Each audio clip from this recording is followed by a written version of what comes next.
Meus irmãos e irmãs, eu ficava pensando comigo sobre essa liturgia. Para mim, para a minha pessoa, é uma das liturgias mais difíceis de se fazer uma homilia. Por quê? Porque falar de crianças que foram assassinadas é algo que deve tocar o nosso coração, deve fazer nós pensarmos. Isso é um fato histórico, é comprovado que realmente Herodes assassinou muitas crianças, porque ele não queria que um outro rei o sucedesse, tomasse o seu lugar, o seu poder, o seu reinado. Claro que ele não compreendia o reinado segundo o messianismo de Jesus, ele entendia segundo os moldes mundanos de seu tempo. Então, hoje, nós temos muitas atitudes semelhantes à de Herodes. Eu, no início da celebração, toquei num assunto bastante polêmico, mas que para a igreja não tem conversa, que é o aborto. Por quê? Porque o nosso Deus é o Deus da vida, e todos têm direito à vida, independentemente das circunstâncias. Este é um aspecto, um ponto a respeito de uma atitude semelhante à de Herodes, mas há outras situações. Esses tempos eu conversava com uma psicóloga que faz parte de uma equipe interdisciplinar aqui de Joinville, de uma instituição do município, e ela me dizia que, eu achei muito interessante, ela me dizia que 60% da violência doméstica, e ela assiste 40 famílias, isso significa 26 famílias, 60% da violência doméstica é abuso sexual para com as crianças, pais, irmãos, tios, avós. Portanto, a pedofilia, que também é um outro ponto, uma atitude semelhante à de Herodes, que é assassinar crianças também, porque chega às vezes a matar, não é verdade?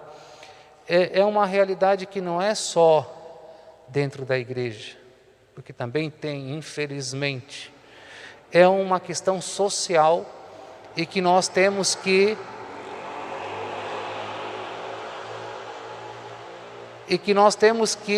refletir, temos que pensar enquanto sociedade, não tem como fechar os olhos quanto a isso.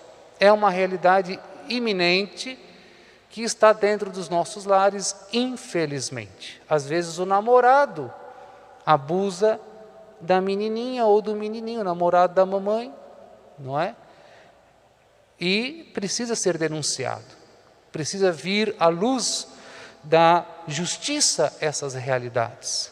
Fora os outros abusos de violência, de espancamento e tudo mais que poderia ser aqui abordado. Então, há muita violência com as nossas crianças. Às vezes, violência também na internet, porque os pais permitem que as crianças acessam, sem ter idade permitida, certos sites, certas realidades na internet que não cabem a elas, é uma violência. E às vezes os pais, com preguiça de educar os filhos, preferem deixar o celular na mão, sem critério nenhum de selecionar os conteúdos que estão ali disponíveis para aquela criança. É uma forma de violência. Uma outra forma de violência também, meus irmãos, é essa ideologia de gênero que quer forçar as nossas crianças a viver algumas realidades antecipadas que não cabem à fase de criança. Então, há toda uma agenda internacional que investe maciçamente na ideologia de gênero. E o que mais me escandaliza é ver católicos que aceitam isso.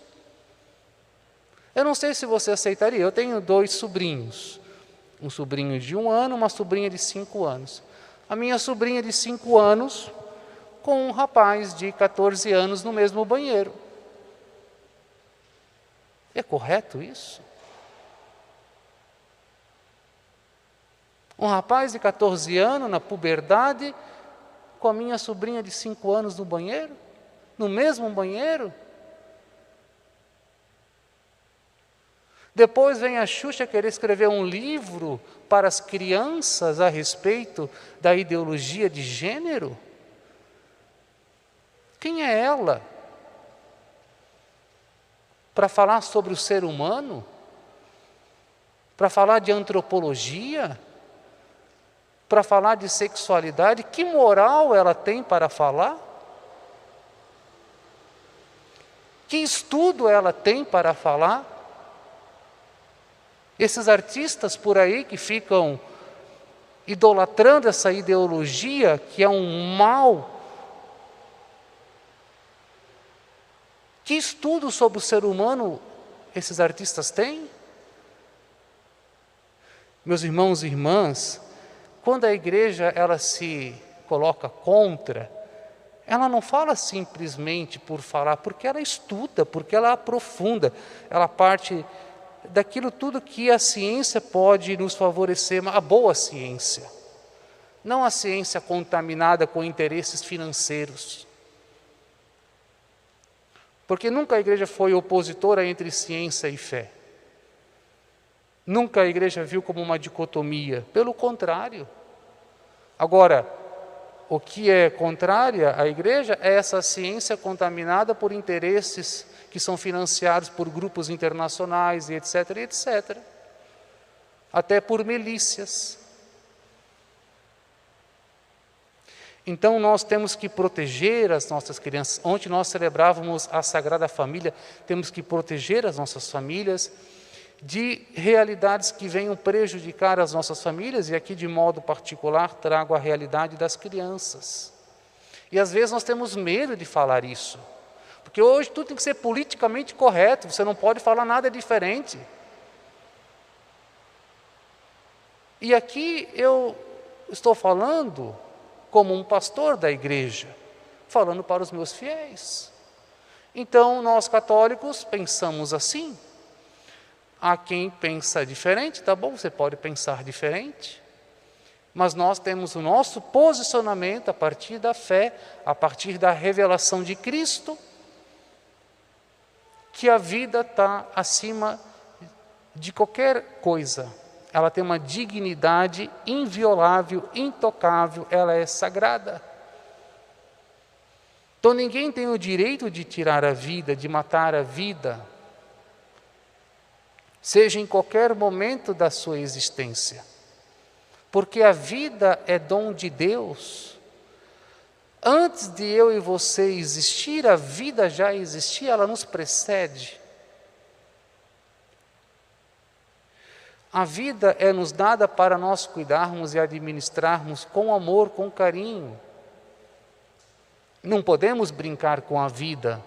Hoje mesmo eu falava para uma pessoa, quantas crianças que foram abortadas que poderiam ter sido um outro Einstein, poderiam ser um outro Stephen Hawking, poderia ser um outro cientista, alguém que já talvez até tenha já, quem sabe até descobriria a cura do câncer. Então, meus irmãos, hoje falar, pregar esta palavra, essa liturgia, ela é um pouco difícil, é um pouco desagradável, pelo menos para mim, porque me toca muito. Porque quando eu olho para uma criança, eu não consigo ver outra coisa que não seja pureza. Eu não consigo olhar que não seja um olhar de amor, de carinho, de ver a presença de Deus nas crianças. Quando eu estou convivendo com os meus sobrinhos, não tem como meu coração não se encher de alegria e dizer, poxa, que graça, não é? Essas crianças, essas vidas, cheio de energia, cheia de alegria, cheia de pureza. Não tem como ter um olhar contrário. E quem tem um olhar contrário é doente, precisa se tratar, é desequilibrado. Ou tem más intenções também, não vamos pôr culpa só na doença, não. Tem que ser preso. Então nós temos que cuidar das nossas crianças. E a causa disso tudo, já vou concluindo, acho que a primeira leitura ela nos diz alguma coisa importante. Olha aqui como diz o começo. Caríssimos, a mensagem que ouvimos de Jesus Cristo e vos anunciamos é esta: Deus é luz e nele não há trevas. Então, à medida que nós vamos nos deixando se envolver por Deus, pela sua luz, pela sua presença, pelo seu amor, o mal não tem mais força dentro de nós. Continua o texto. Se dissermos que estamos em comunhão com Ele, mas andamos nas trevas, estamos mentindo e não nos guiamos pela verdade.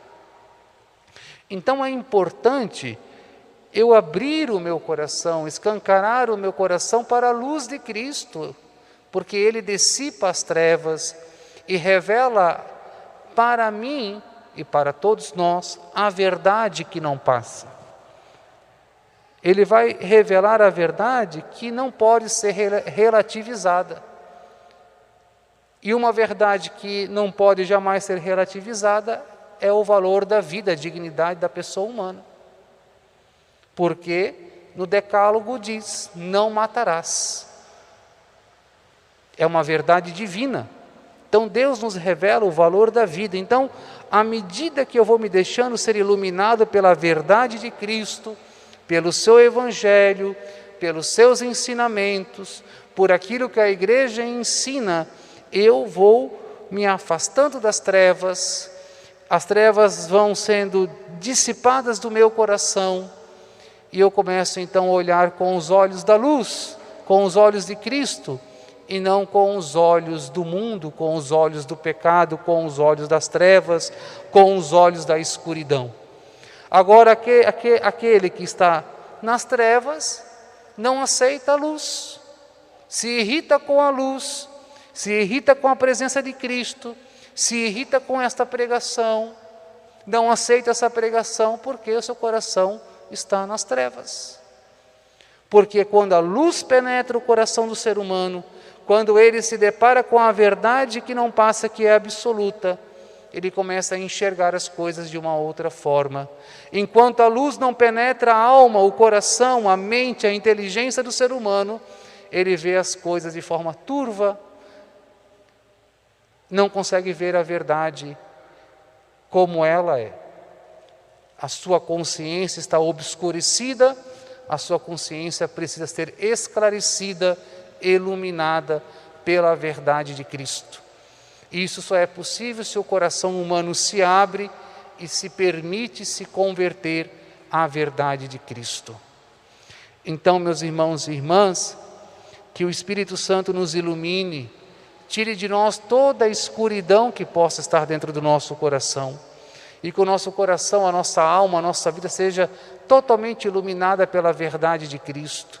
Que nós nos curvemos à verdade de Cristo, não sejamos orgulhosos e soberbos, mas deixemos a luz de Cristo iluminar os cantos mais escondidos da nossa alma.